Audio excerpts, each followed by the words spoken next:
The following podcast is taken from a live broadcast on Inspire FM.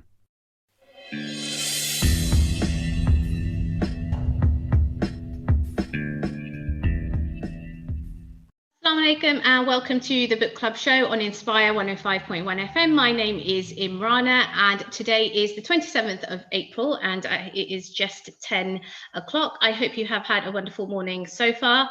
And we are obviously still in Ramadan. Inshallah, your fasting is going very well, and I know it's pretty. I know I, for one, am probably struggling more with sleep than I am with food and drink, or the lack of it anyway. But inshallah, it is going well for you. Please, obviously, do remember to keep everyone and myself as well in your du'as. So I'm really excited today on the book club show to be talking about this wonderful zine by the Khidr Collective, and this in particular is the fourth issue, and it is called The Water Issue. And I don't know how many of you might know of Khidr Collective's work, but they've done some amazing issues even before this one.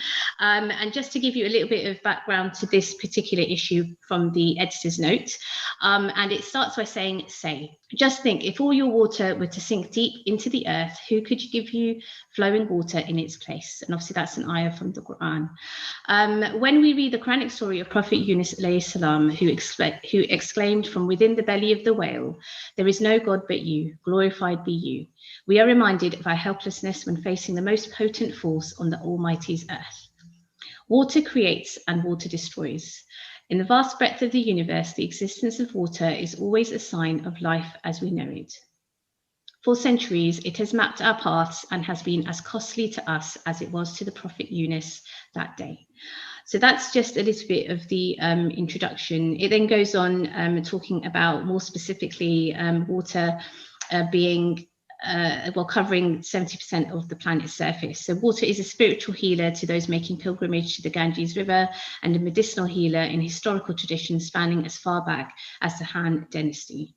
Water is indispensable and necessary now as it was for Hajar radiallahu anha, as she ran desperately between Safa and Marwa to find only a mirage. It is an object as feared and despaired now as it was for the Prophet Musa alayhi salam and his people, who stood gazing at its expanse with the great threat, with the urgent threat of death behind them. So there's a really lovely reference to obviously the fact that as people of faith, out of the Muslim faith, to have a resource like this, to have an amazing kind of, well, a zine, you know, which is full of such rich artistic endeavors by so many, you know, amazing people, is definitely something I was really excited to have. And the most exciting thing is that I am joined by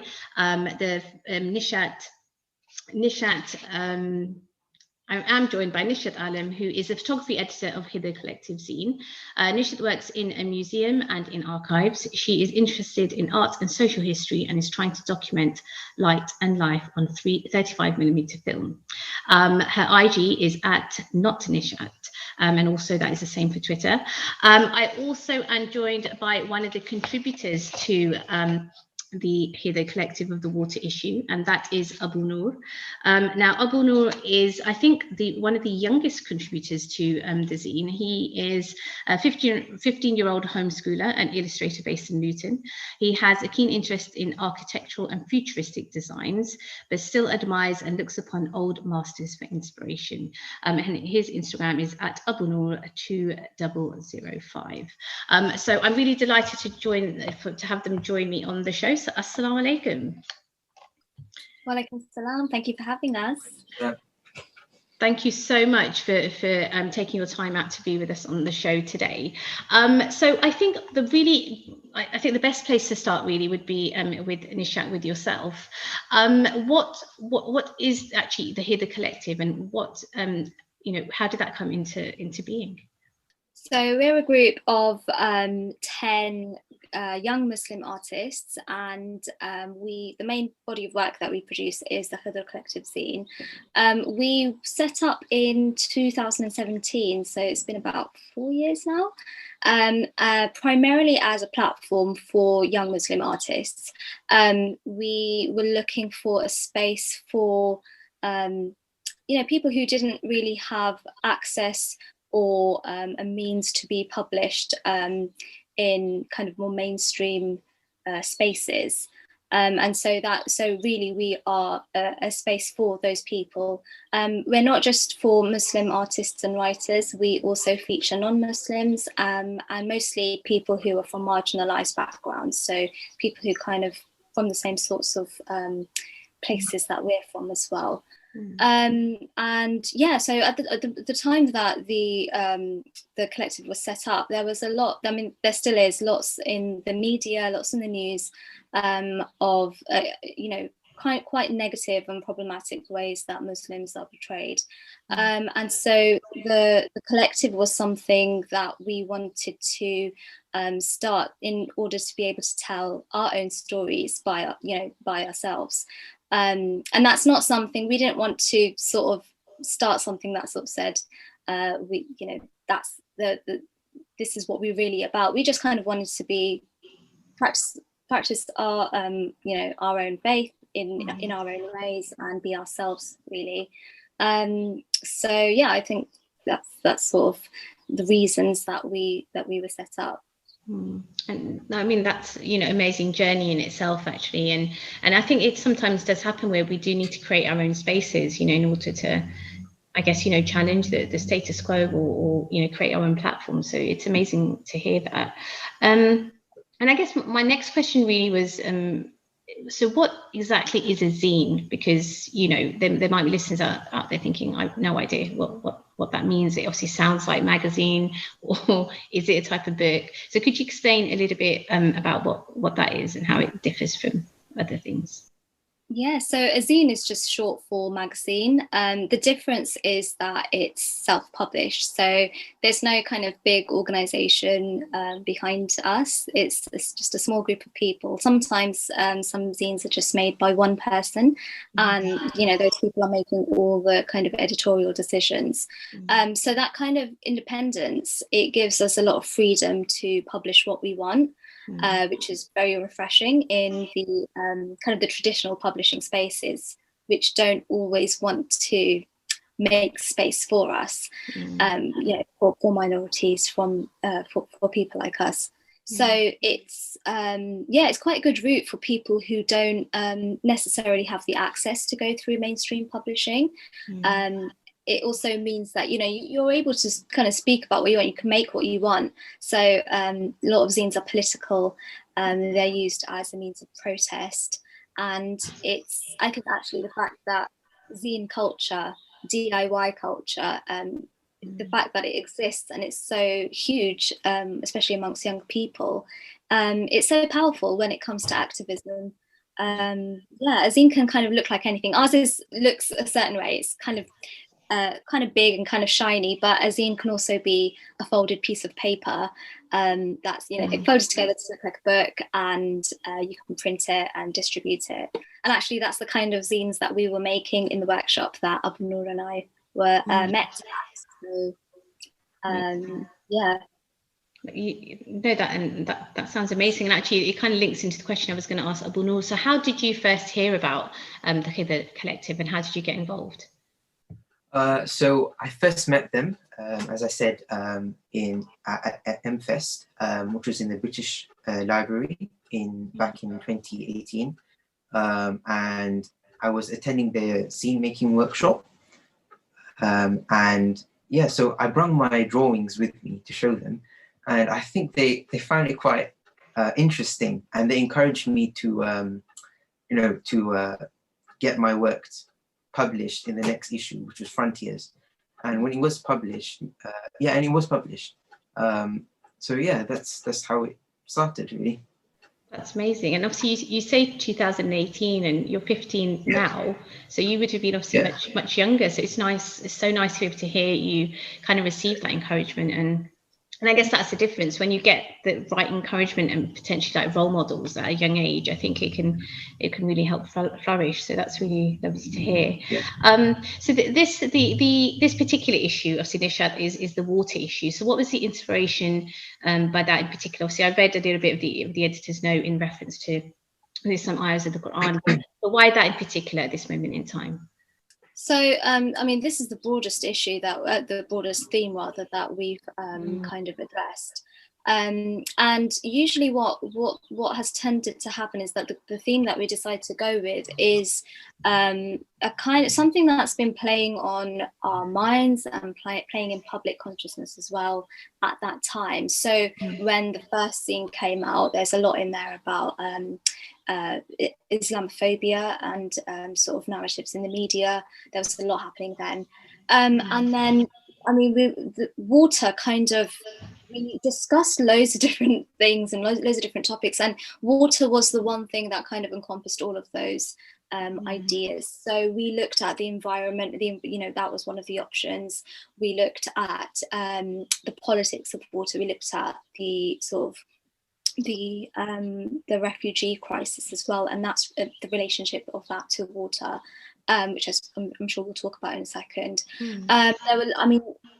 We're not an Islamic scene, but there's lots in the Quran and in Hadith that's about water, and it's also, just on a personal level, I think a lot of people connect to it really well. There's a lot you can talk about when it comes to water. So we decided to go with it because there was a lot that could be done with it.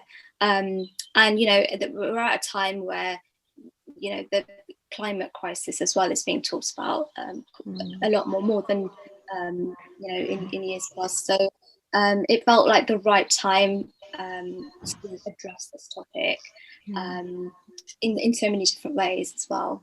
Yeah, definitely. And you're right, it is a really broad theme, and I can see obviously how that could potentially sometimes be risky. You leave something a bit too wide and open, you maybe don't know what kind of submissions you might end up getting, but it's an amazing theme actually, definitely to go with. And I love obviously the illustration itself. It's obviously a whale in the ocean, and it's kind of simple, but actually you look at it and it really brings you in. And so who did the cover for the zine? And again, was that like a joint design process and decision to go with it? So our cover is designed by our zine designer and illustrator Ala Al-Saraji, who is obviously a member of the collective as well. She's incredibly talented, mashallah, and so she did all of the design inside of the zine and then also the cover. And we had a Google Doc going of ideas for the cover. So where the theme is so open to interpretation, I think there were so many different options as well. We had the idea of the whale, so I think I came up with this one because it was I was thinking of the sorts of things you immediately think of when you think of water. We looked at how we looked at the kinds of themes and topics that were coming up in the content itself, and so I thought of the story of Prophet Yunus alayhi salam in the belly of the whale, and so I think I just imagined it as just a whale, in the sea. And one thing about all of our covers is it's a full image. So if you open it up fully, the image goes from the image is completed on the back cover, and what we did, I think after discussion, so we went with the image of the whale. After discussion, we wanted to kind of hint at what's inside the zine, and the kind of add another layer of a story to the cover. So if you go to the back cover, you then see an oil slick on the tail of the whale, and so that's kind of a sort of sinister clue as to the kinds of topics that we might be covering inside. So yeah, that was again Ala took all of our notes on board, and she came up with this. She worked very quickly to do this as well, and I think it might be one of my favorite covers. I think it's lovely. Yeah, no, definitely, and I like that you've pointed out the fact of the back in the oil, and actually obviously the meaning that can hold as well. So Abunor, coming to you then, so being part of the collective, does that mean you automatically are going to make like a submission to their issue, or what was the reason for you wanting to submit to this to this issue for? Okay, I think it was quite I was always very interested in this type of stuff, like zine making and stuff like that. So I thought, okay, Khidr Collective, when they gave me the opportunity, I jumped straight into it and I took it because it was something that really fitted with what I wanted to do. And yeah, so when they gave me the opportunity again last year, I took it, and yeah, there we are now. Great. And do you want to then talk to us a little bit about your piece in particular? So it's called The Great Wave, Yes. and it's absolutely wonderful. I absolutely loved reading it. I shared it with my children, and because obviously it had a really powerful message, but the illustration and everything you'd included in that was amazing. So do you want to talk a little bit about that? Yeah, sure. So I've always admired Hokusai's Great Wave. Hokusai is an 18th to 19th century Japanese illustrator and printmaker from Japan. And so my dad, he does Kyudo, which is a form of Japanese archery. And on some occasions, they have a fun practice, sort of like, like a bit like a festival, a bit like that, where they like design decorative targets and stuff like that. So I thought, so he asked me to draw the Hokusai wave on the target, and it was my first time, so it was quite like challenging, with all the details and everything. But I did it. I put some time in it, and he took it then, and he came back, and it was like, oh, people really like this design and all that. And I was like, okay, I'm gonna get working on it. And then yeah, from there, it just really, I made many different versions, and then I came up with this idea. Yeah.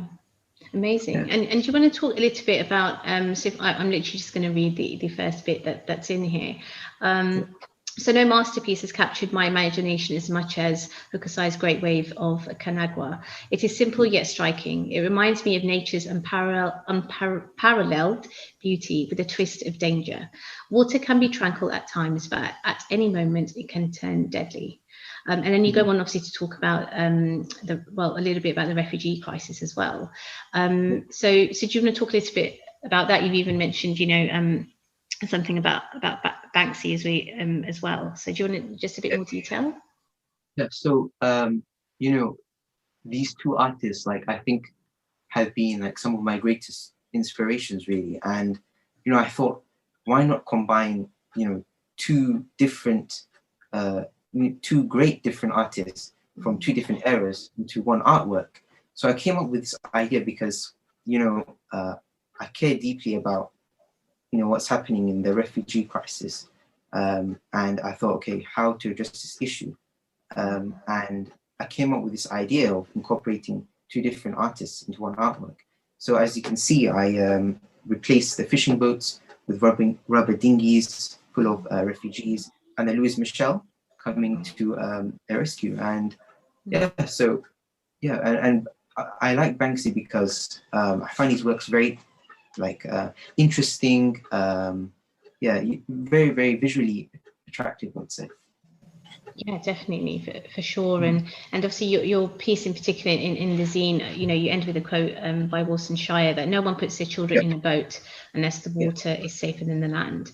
And obviously I think every time I've come across that quote, it really hits quite deeply. So no, mashallah, it's an amazing piece. And Nishat, how about yourself when you came across the piece and obviously to include it in the zine?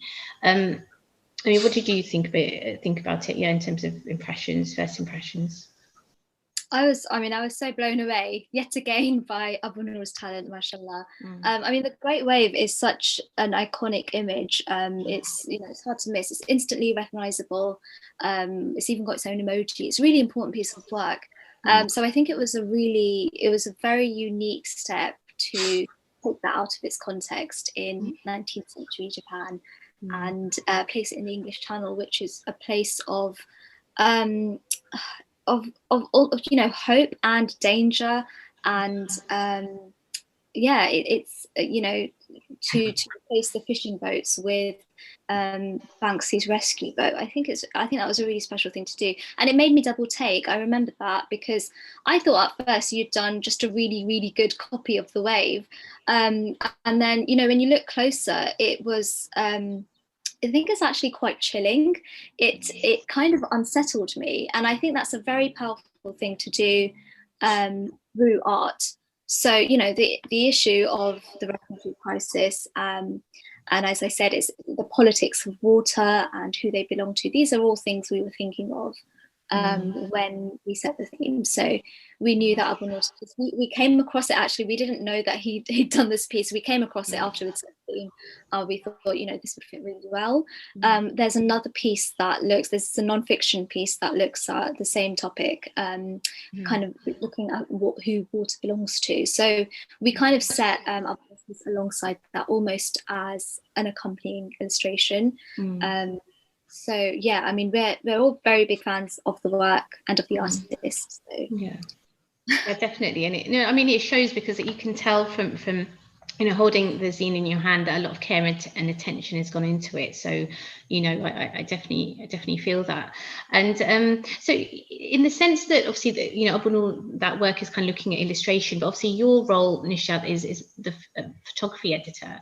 So what exactly does that entail in terms of all the work that you're doing for the Khidr Collective? So I'm kind of responsible for sourcing and selecting the photographic artwork that goes into each scene, and it's a little bit different to editing, for example, non-fiction. So like if you're editing an essay, it's not quite the same. There's not really room for change. I think with a photograph, it's almost finished as soon as it's taken or edited. So I've never really gone back to a photographer and asked them to change something about their work. It's a little bit different with artwork. So I have in the past also liaised with artists and illustrators who have contributed. And so sometimes we've asked them to take one thing out or to change the background of the piece, just so that it fits with the colour scheme of our scene. So it looked kind of almost for aesthetic purposes. So yeah, I mean, I think editing art and photography in the zine, it's more like a process of curating. That does mean thinking about like the narrative of the zine, like how well the photos, the artwork fits with the theme, how well it fits amongst other content. Like if you have sort of loads of photos of the same, the same topic, it doesn't really work. Even if those are really beautiful and really powerful, you can't put everything in. There's also the artist statement, so I kind of have a look at that and see if it needs a bit of rewriting and rewording, and I get help. I mean, I'm not working on my own. The rest of the editors, where it's such a collaborative process. We work really, really well together, especially on this scene. And so there's a lot of the time I'll ask someone for a hand in editing, so we'll work on each other's pieces. And yeah, I mean, that you kind of really feel the support when you do that, and it kind of makes you more confident as well. So yeah, that's kind of what I do. No, it sounds very cool, actually, what you do, and it's been nice to hear about that. And is it something that you've always been interested in, like even growing up? Do you know that this is kind of some of what you want to do in terms of your artistic practice and be involved in a project like that?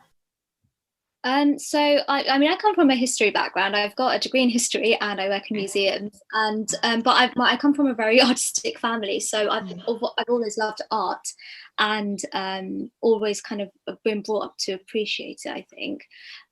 So I think, yeah, I mean, I don't know if it's something that I would do full time. I should say that none of us are doing, when we don't work on Khidr Collective full time, we all have full time or part time jobs, or we're studying. So we kind of fit this in and around our work. But yeah, I've I go to a lot of exhibitions. I've been reading a lot. I think as a young child, I think reading children's books and looking at illustrations, that's quite important, because I have such vivid memories of books through their artwork. So I think that's partly my The reason I'm sort of drawn to illustration in particular. And then with photography, I think I've just, I've played with disposable cameras, and I had like a digital compact camera when I was at school. And then I kind of got into film photography about 6-7 years ago. So that kind of changed the game a bit, because it's so different to digital photography. And yeah, so that's been going for the last few years. Amazing.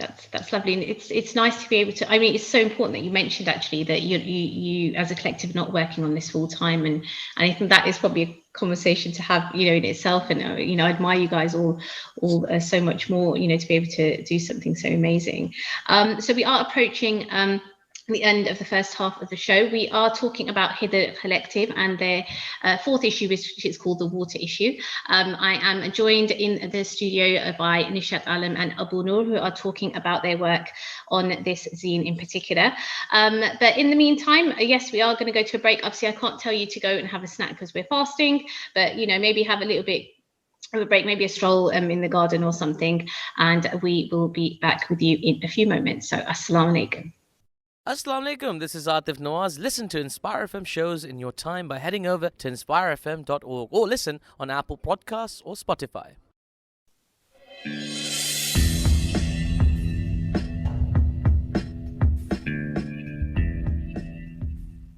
Assalamu alaikum and welcome back to the Book Club show on Inspire 105.1 FM. My name is Imrana and it is Tuesday the 27th of April and it's just gone 10:30. And we are today talking about Khidr Collective, The Water Issue.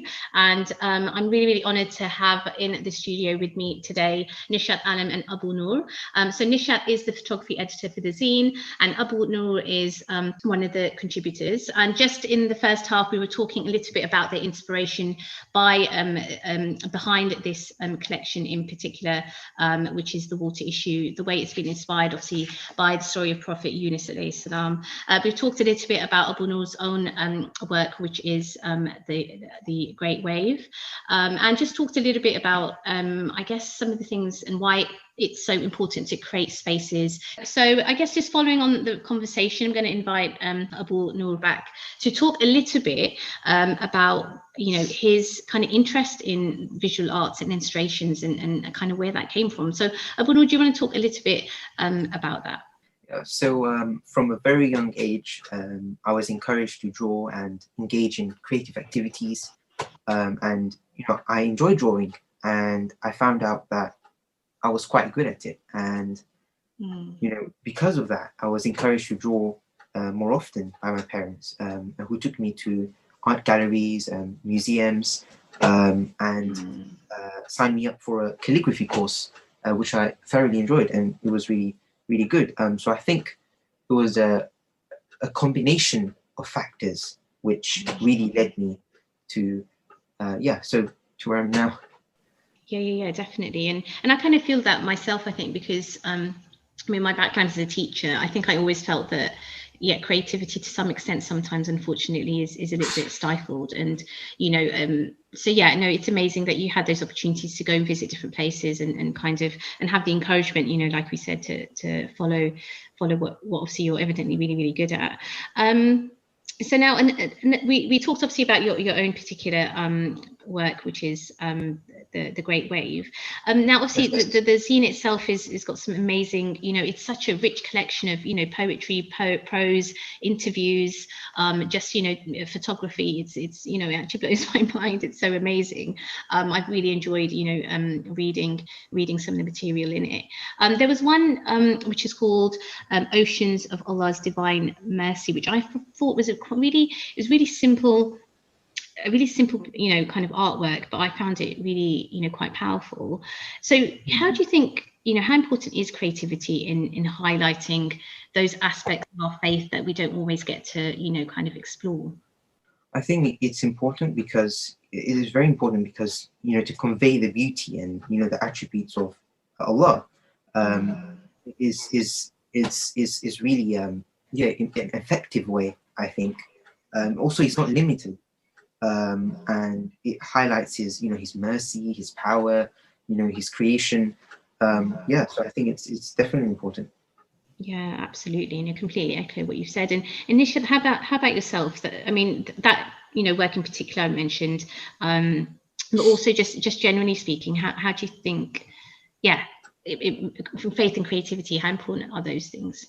Kind of what Abu Noor just said, I completely agree. I think there is it's so important, and too often I think it's maybe pushed aside a little bit when you prioritize sort of different things that you can pursue. There's the hadith that the Prophet said, God is beautiful and he loves beauty. And it's something that we should always take into account and try and adhere to. I think creativity and art and design, it's, you know, a lot of the time it's inspired by nature, and I think because of that it's also a form of dhikr. This is always the way I see it. Either because it's, you know, you're subconsciously reminded, or it purposefully reminds you of Allah through the beauty of his creation, of history and of humanity. And you know, Nadia's piece, Oceans of Allah's Divine Mercy, it does all of this. You know, she's used natural indigo dyes, so she's used natural resources, she's water, of course. She has, the technique that she's used is this centuries old Japanese shibori tie-dyeing technique. And of course she's printed the word Allah over and over on the fabric. So, and that itself I think is almost like hearing the chants of dhikr, but in a visual way. So it's definitely, I think that's a really good one to highlight. It's done in a very clever way. Nadia's a very talented artist, mashallah. And yeah, I think it comes back to that remembrance of God. I think that any form of art, really, it doesn't really have to be visual art. It can be music, it can be dance, it can be sculpture. You know, it's I think that anything that reminds you of God can only be a good thing. Yeah, yes, definitely. And I think you know, do you think that we still need to change, you know, some people still need to change, you know, maybe our attitudes towards creativity as Muslims? Do you think that's improving, or do you think that, you know, what else can be done, do you think? I think it's quite hard to answer that one, because when you're in the bubble of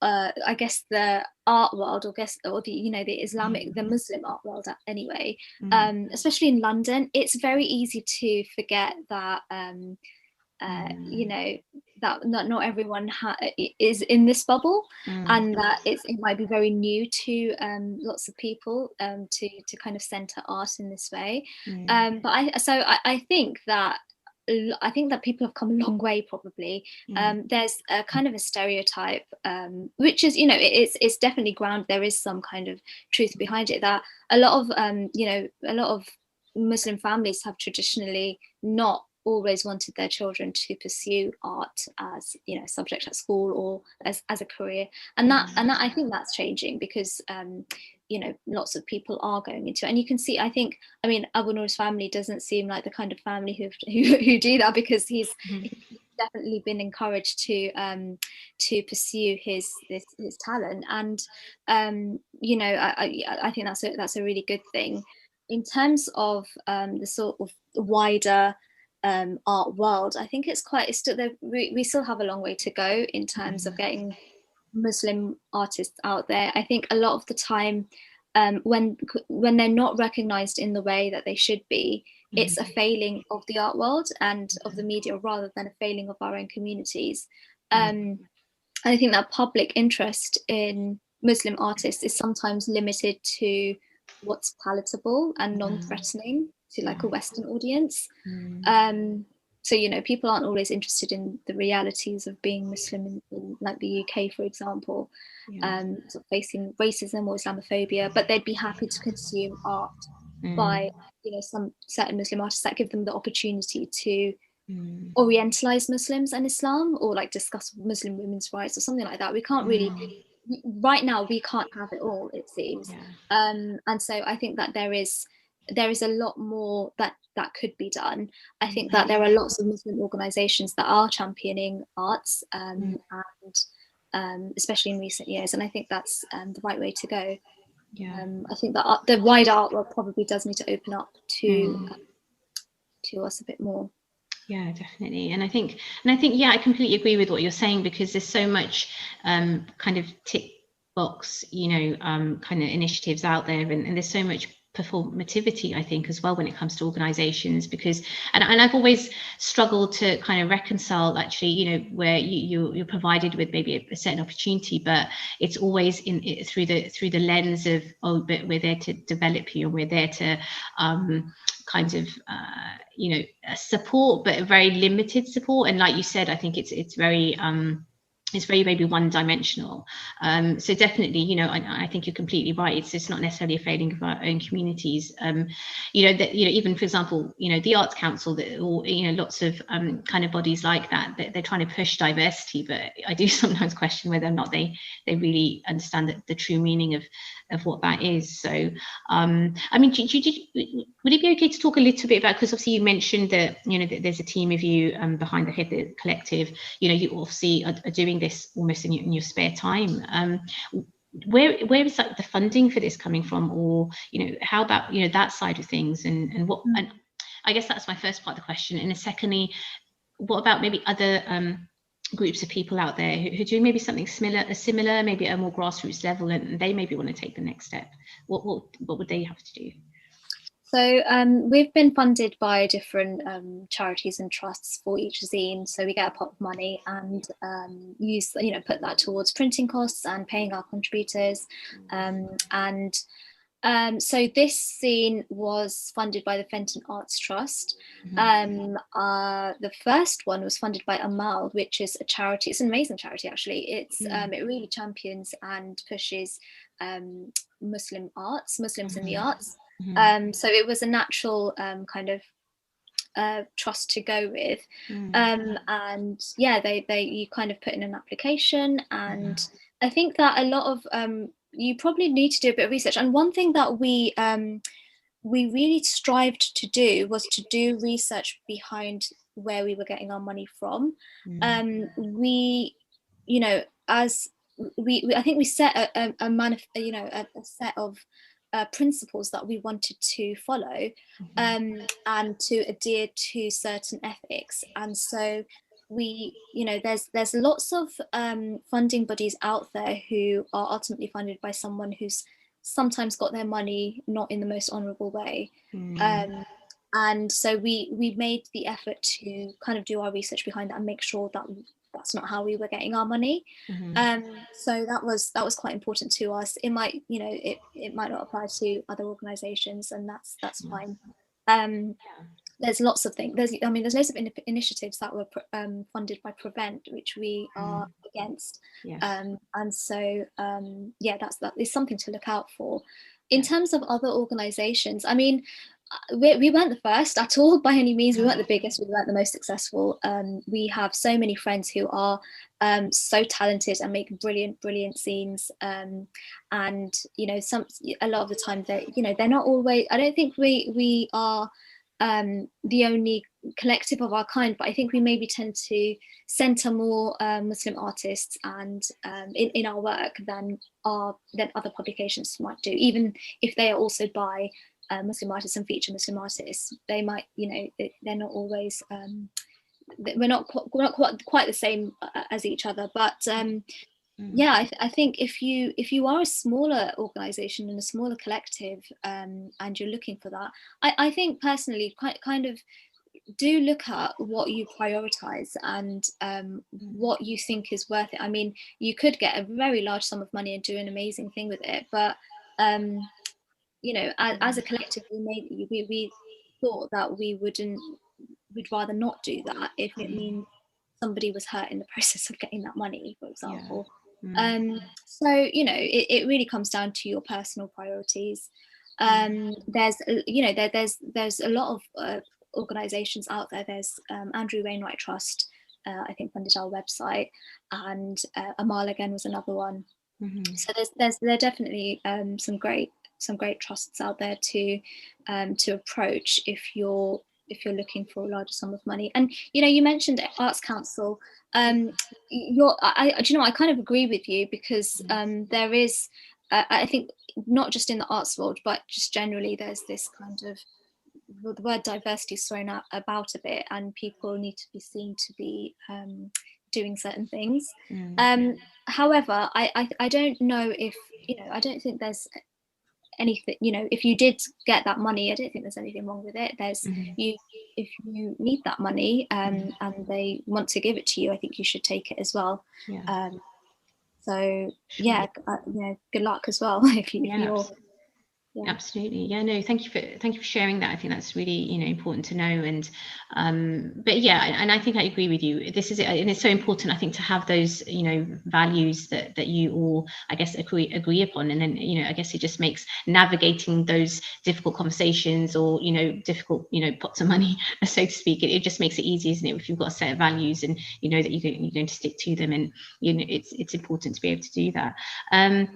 Now, there was a piece, obviously another in the water issue called Rain Water, which is by M. Hussein, which I really, really loved. It's a really beautiful example of Arabic Kufic script, but it's done in like a pixel format, which is so cool. And I love Kufic script. I know even I got my logo done in it. I like it so much. And so, Abu Noor, obviously for somebody yourself who obviously it's more to do kind of with illustration, what was your kind of opinion on that piece? Is it something that you resonated with you, or is it something that maybe even you would kind of explore?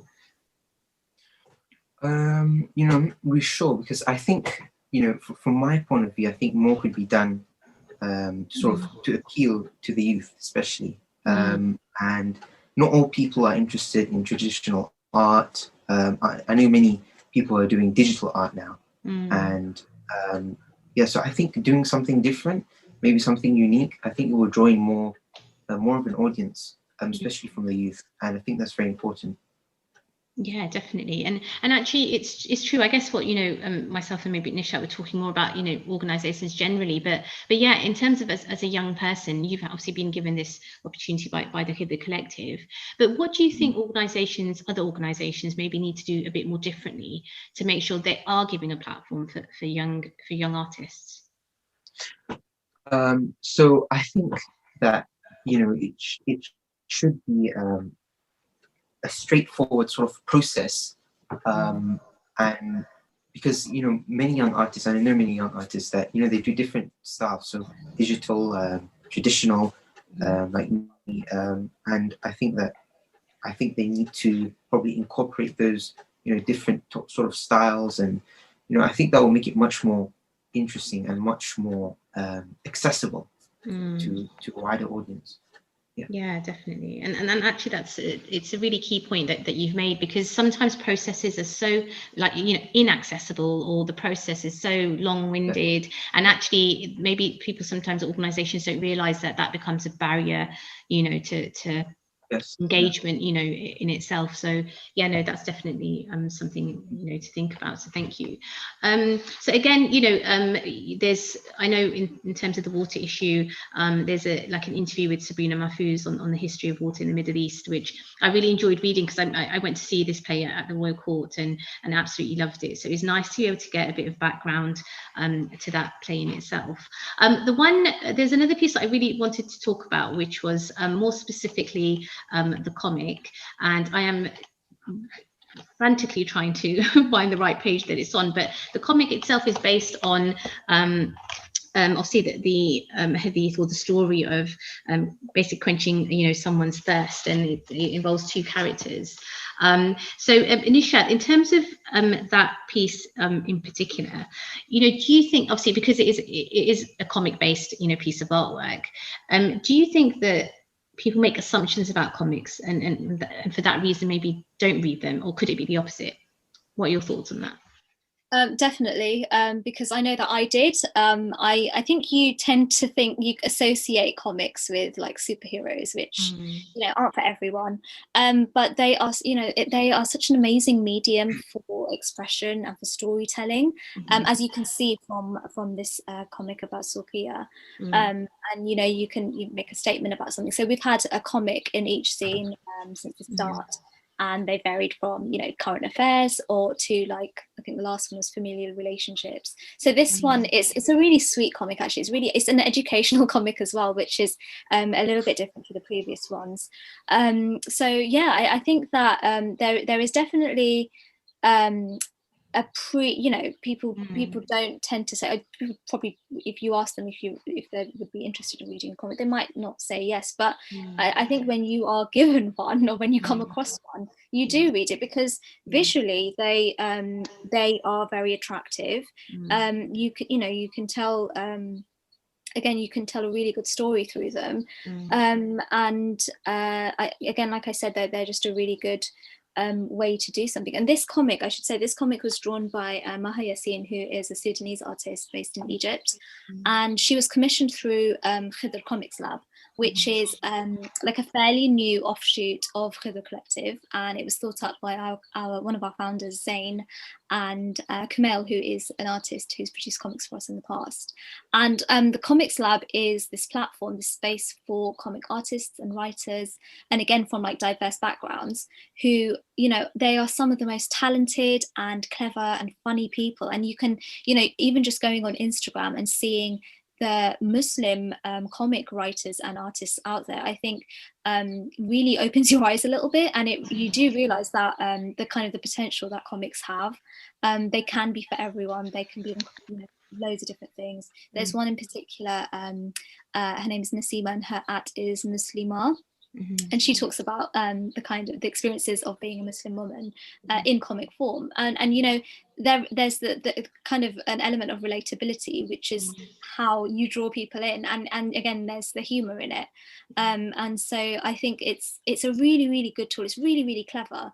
And it's also really hard to do. I think it's you've got to be really talented to do this. So the Comics Lab is a space for those writers to kind of for their work to be commissioned, and you can kind of buy their comics online through the Comics Lab. So it's I think that we're trying to maybe challenge those assumptions, and to encourage people to read them. And so, you know, having one in each scene, you have to read it. You have to read it if you come across it. There's no way you can miss it, because they are pretty. And I'm so glad that you said that, because I definitely was one of those that, oh, it's a comic, why would I want to, but actually recently, and I shouldn't even admit it, but even my children, when they wanted to pick up a comic in the past, I've kind of actually frowned upon it, because I'm like, no, you should be reading like a proper book. But actually, I'm so glad that something's happened to change that attitude, and definitely, I think, and like you said, because in the zine it's just that one thing, and it's actually centered quite interesting, you know, near the middle of the book as well. So as you are, kind of just going through the pages, that's exactly what I did. I did stop in my tracks and thought, oh, this is really interesting. And again, I think the accessibility of it, and the fact that, you know, I think it's never a good idea just to assume that actually, you know, when we're talking about literature, reading, it has to be in a particular format. But yeah, so and the idea of visuals is always really, really I think fun, which is great. Abunur, what about you? What did you think about that piece? And are you into comics yourself? So I think that, you know, I totally agree with notion that people do make assumptions about comics. And, you know, I think people think that comics are not serious, sometimes even childish, or parents may think that it's not educational or of any benefit to their child. But, you know, from my experience, I grew up with comics, for example, since a young age. For example, Tintin. And, you know, my parents were quite selective with the comics that I read, but I enjoyed all of them. And I think I did benefit from it. And now, as I got older, I started reading Joe Sacco. I don't know if you've heard of him, but one of my favorite works is Palestine, actually. It's called Palestine. Right. And yeah, so I think it's a way to get serious points across in an accessible way, and sometimes even an entertaining way. Yeah, definitely. And I'm just going to add that to the list, because maybe I should make a bit more effort to read different types. So thank you for sharing that. So I mean, it's been really lovely to kind of talk about your both of you, with Nishat and yourself, Abunur, about your contribution and your work with the Khidr Collective. Nishat, if there's anybody listening and they want to submit to a future issue, or they want to get in touch, what's the best way to do that? Just follow us online, really. We haven't decided on the next theme at all. We haven't really had that conversation. We are loosely an annual zine, so it might be next year that the next one comes out. But do follow us online. We do usually announce things on our Instagram and Twitter and Facebook. You can also check our website. There's actually lots more to do on there. There's work that has appeared in the zine, also appeared in previous issues. If you're not able to, if you don't have an issue and you kind of want to have a little peek, and you have our shop there as well, so you can kind of see the sort of work that we have commissioned and produced in the past. And yeah, I mean, you can also we're very sort of down to earth. You can give us a message, like send us a DM on Instagram or Twitter if you have any questions. But yeah, we usually announce a date, sort of a deadline and a new theme online. I don't have any information right now because we have just released this one, and so we're actually in the process of planning a series of events to kind of celebrate this issue, and we'll be talking to some of the contributors, and we've already spoken to each other about the kind of the process of making the zine. So we will be releasing that sort of after Ramadan, so that look out for that program of events, I guess. Fantastic. So there's obviously that to look forward to, which is great. And obviously the website is www.khidrcollective.co.uk. So definitely follow the Khidr Collective. Obviously follow Abunur on his Instagram as well. So thank you so much to you both for taking the time out to talk to us today. And inshallah, I hope Allah grants you abundant blessings and continued success with the work that you're doing. So thank you so much. Thank you for having me. Thank you very much. Thank you. So that is the end of the book club show. I hope you have had a wonderful time listening to our guests about the water issue by the Khidr Collective. I will be back in a couple of weeks with a new book and some new guests. So hopefully please do tune in then. In the meantime, I do wish you a wonderful rest of Ramadan, and keep us all in your du'as. Assalamu alaikum. Thank you for listening to our podcast. Why not tune in to our live stream at inspirefm.org and follow and subscribe to our social media platforms at InspireFM Luton.